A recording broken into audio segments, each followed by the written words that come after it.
आपण स्टीफन्सप्लाट्सला पोहोचलेलो आहे इथलं ऑस्ट्रियन पार्लमेंट ब्रँड्सचे शोरूम आहेत. Hi guys, good morning and welcome back to the third day of our trip. So आता सकाळचे जवळपास 6:30 वाजलेले आहेत आणि बाहेर जे टेम्परेचर आहे ते -1 डिग्री आहे. तरी पण आपण एवढ्या लवकर अशासाठी उठलो आहे की आपल्याला जायचं आहे स्टीफन्सप्लाट्सला आणि तिथं आपल्याला चांगले चांगले फोटोज काढायचे आहेत.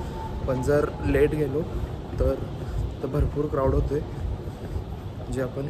जे मी काल बघितलं त्यावेळी मी शूट नव्हतं केलं, त्यामुळे आता आपल्याला तिकडं लवकरात लवकर पोहोचायचं आहे तरच आपल्याला चांगले फोटोज मिळतील. फायनली आपण स्टीफन्सप्लाट्सला पोहोचलेलो आहे आणि हे आहे ते ज्याच्याबद्दल मी बोलत होतो. तर काल इथं भरपूर म्हणजे उभा राहायला जागा नव्हती, एवढा क्राऊड होता. पण आता एवढ्या लवकर आले सकाळी, इथं कोणच नाही आहे. आता जवळपास सकाळचे 8 वाजत आलेले आहेत तरी पण अजून रस्त्यावर कोणच नाही आहे. सगळा रस्ता सुनसान आहे. आपले 2 लोकेशनवर जे फोटो काढायचे होते ते काढून झालेले आहेत. Now we are heading to our last location. तर आपला आता फोटोशूट झालेला आहे आणि हे आहे मायक्लर प्लाट्स. तर आता आपण ज्या ज्या ठिकाणी फोटोशूट करून आलो त्यामध्ये आता आत जाऊन मी चेक करेन की काय काय आहे, म्हणजे आतनं पण बघूनच येतो. तर अनफॉर्च्युनेटली मी या मायक्लर प्लाट्सचा स्टडी केलेला नाही आहे, पण हे आतून असं दिसतंय. जसं मी काल शॉनब्रूनचा स्टडी केलेलो तसं मला टाईम नाही भेटला या ठिकाणी या मायक्लर प्लाट्सचा स्टडी करायला. तर आय थिंक एक म्युझियम आहे आणि इथनं आतून आय गेस त्या साईडनं त्याची एंट्री असावी. तर आय थिंक हा जो एरिया आहे तो एकदम असा प्राईम एरिया दिसतोय. आणि इथं बऱ्याच अशा मोठ्या मोठ्या ब्रँड्सचे शोरूम आहेत. नुसतं या लेनमध्येच नाही तर बाकीच्या लेनमध्ये सुद्धा असले खूप एक्सपेन्सिव्ह दिसणारे शोरूम्स आहेत. बघा इथं टिफनी अँड को, डिऑर, गुची, फेंड, मागं लुई वुइटॉनचं केवढं मस्त आर्किटेक्ट असणारं शोरूम आहे. वा नाईस. मी हा चर्च बघण्यासाठी आलो होतो पण अनफॉर्च्युनेटली तो आत्ता बंद आहे. त्यामुळे आता आपण आपल्या पुढच्या लोकेशनला जाऊया. आय थिंक मी आता आयकियाला जाईन कारण मला जो व्ह्यू बघायचा आहे रूफटॉपवरून तो आता मला चांगला दिसेल आणि ऊन पण पडलेला आहे त्यामुळे तो आणि चांगला दिसेल. होपफुली आयकिया उघडलेला असू दे, नाहीतर मला माझा फिरण्यातच भरपूर वेळ जाईल. It's day 2 and this IKEA is still closed. त्यामुळं आता आपण आपला प्लॅन चेंज करतोय. मला जायचं होतं तिथं वर, पण आता आयकिया बंद असल्यामुळं आपल्याला जाता नाही येणार. आत्ताचा प्लॅन असा आहे की पहिला आता हॉस्टेलवर जाणार आणि थोडं फ्रेश होऊन फोन आणि पॉवर बँक चार्ज करून परत बाहेर पडणार. मग आयदर म्युझियम ऑर एल्स कुठल्या तर चर्चला मी जायचा प्लॅन केलेला आहे. So let's see how it goes. आता आपण जातोय one of the favourite place of mine, that is Austrian national library.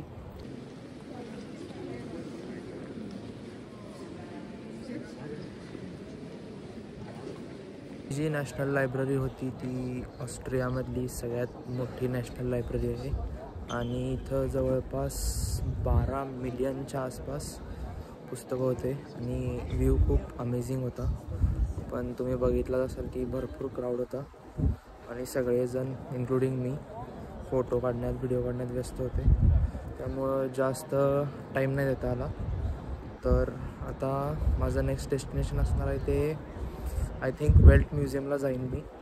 तर बघूया तिथं काय काय आपल्याला बघायला मिळते. हो, हे आहे आपलं पुढचं डेस्टिनेशन, दॅट इज वेल्ट म्युझियम. पण इथं जरा गर्दी कमी दिसायला चालू असायला पाहिजे.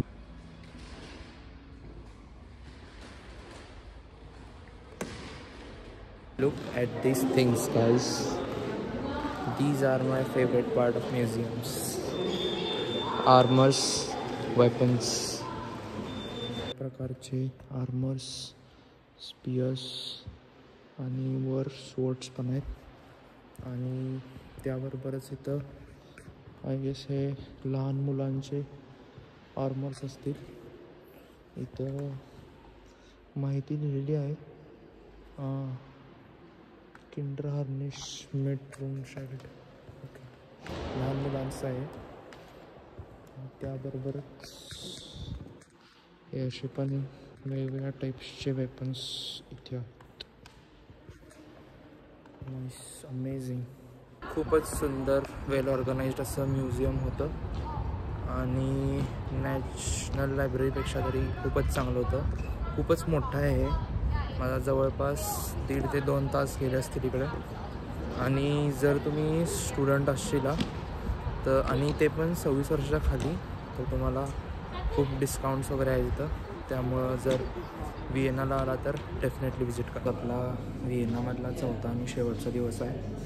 तर आज माझं चेकआउट करायचं होतं, त्यामुळे माझं लगेज मी इथं आणून ठेवलेलं आहे आणि रूम जे आहे ती मी चेकआउट केली आहे.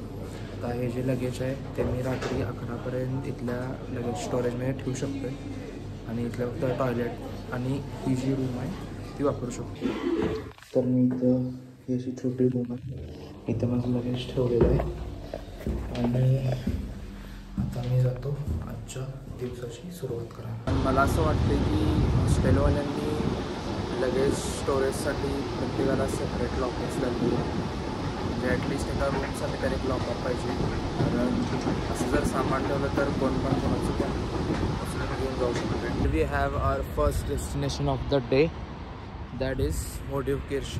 आत्ता इकडं मस्त ऊन पडल्यामुळं आपल्याला चांगले शॉट्स मिळणार आहेत. आज चर्चची हिस्ट्री अशी आहे की ज्यावेळी 1853मध्ये इथला जो एम्परर होता फ्रान्स जोसेफ, त्याचं असॅसिनेशन करायचं होतं पण ते फेल झालं.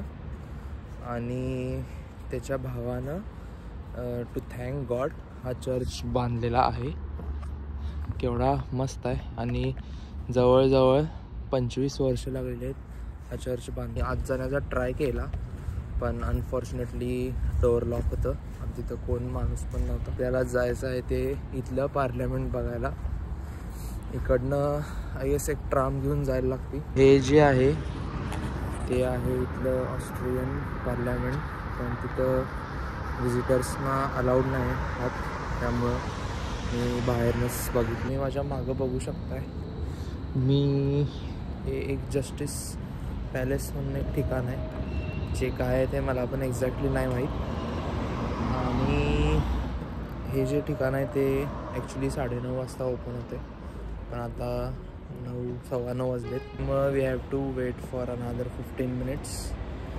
मग ते ओपन झालं की आज जाऊन बघूया काय आहे. दिस ब्युटिफुल पॅलेस.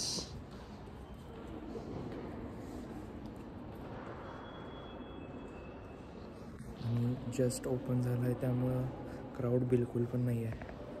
जे ठिकाण होतं ते बघून खूप चांगलं वाटलं. फोटोसाठी चांगली जागा आहे. मला तर वाटतं फोटोसाठीच आहे फक्त ते, कारण सगळे जे लोक आलेले ते मोस्टली फोटो व्हिडिओ. तिथे काय असं टेक्स्ट वगैरे पण नाही आहे की वाचायला की काय आहे कशाबद्दल आहे. तर चांगले आहेत फोटो पण. एक छोटा कॉफी ब्रेक घेतलेला आहे. ही कॉफी आणि पिस्ताशिओ क्रॉसॉ आहे. इकडचा पिस्ताशिओ क्रॉसॉ खूप फेमस आहे असं मी ऐकलेलं, सो मला ट्राय करायचं होतं. त्या ट्रिपचे आता शेवटचे जे 2 लोकेशन आहेत ते विजिट करायचे राहिलेले आहेत. One of them is art history museum आणि दुसरं जे आहे ते नॅचरल हिस्ट्री म्युझियम आहे. सो हे 2 लोकेशन एकमेकांपासून खूपच जवळ आहेत, त्यामुळं जे आता मॅपवर पहिला दिसते तिकडं मी जाईन. सो ही जी आहे ती आर्ट हिस्ट्रीवाल्या म्युझियमची लाईन आहे. इथं तिकीट काढायचं आणि ती पुढं जी आहे ती लाईन आहे. तिकडं न थांबता आपण हे जे समोर म्युझियम आहे दुसरं नॅचरल हिस्ट्रीवालं तिकडं जाऊया. आणि हे जे आहे ते क्रिसमस मार्केट अजून सुरू आहे. तर इथल्या दुसऱ्या ज्या म्युझियमला पोचलेलो आहे आणि इथं लाईन दिसत नाही आहे, त्यामुळं आज जाऊन आपण लवकर येऊ शकतो. So let's go. म्युझियम बघून झालेला आहे. दुसऱ्या त्या आर्ट म्युझियमला काही मी गेलो नाही. हे जे म्युझियम होतं ते चांगलं होतं, मला ते कालच बघायचं होतं, कारण ऑलरेडी मी नॅशनल लायब्ररी आणि वेल्थ म्युझियम बघितलेलं आणि आजच्यासाठी पण काहीतरी ठेवायचं होतं, त्यामुळं मी हे आज केलं. म्युझियम चांगलं होतं पण रेकॉर्डिंग करायला अलाउड नव्हतं, त्यामुळं मी काय तिथं रेकॉर्ड नाही करू शकलो. त्याने ज्या ज्या गोष्टी ज्या ज्या ठिकाणी विजिट करायचं होतं ते करून झालेलं आहे. आणि आता थोडा वेळ इथं हॉस्टेलच्या कॉमन एरियामध्ये मी काहीतरी टाईमपास करेन, फोटोज वगैरे ट्रान्सफर करेन. आणि आज रात्री माझी 9 वाजता बस आहे टू बर्लिन, तर मी आता तुम्हाला त्यावेळी भेटा. ट्रिपचा शेवट झालेला आहे. जिथनं सुरुवात केलेली तिथंच परत माझी बस येणार आहे. तर 1 तासाभरात बस येईल. आणि या ट्रिपबद्दल सांगायचं झालं तर 2 दिवस बास झाले असते किंवा जास्तीत जास्त 2.5 दिवस. 3 दिवसाची काही गरज नव्हती असं मला वाटलं, कारण सगळी जी टुरिस्ट डेस्टिनेशन्स आहेत ते एकमेकांपासून खूपच जवळ आहेत, त्यामुळं फिरण्यात जास्त टाईम नाही लागत. पण मला एक गोष्ट इथं जाणवली की या ठिकाणी एशियन्स लोक भरपूर येतात, कारण माझ्या हॉस्टेलमध्ये जवळपास 70 ते 80% लोक कोरियन जॅपनीज ते होते. त्यामुळं आय थिंक एशियन लोकांचं हे फेवरेट डेस्टिनेशन असावं, माहीत नाही का, पण मला तर वाटतं. आणि सगळ्यात महत्त्वाचा प्रश्न म्हणजे या ट्रिपसाठी मला किती खर्च आला.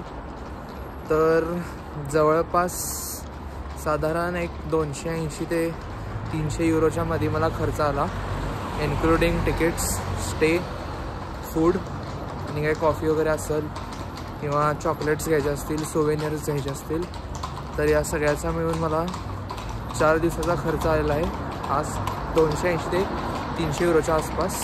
आणि शेवटी मी एवढंच सांगेन की Vienna is a nice place.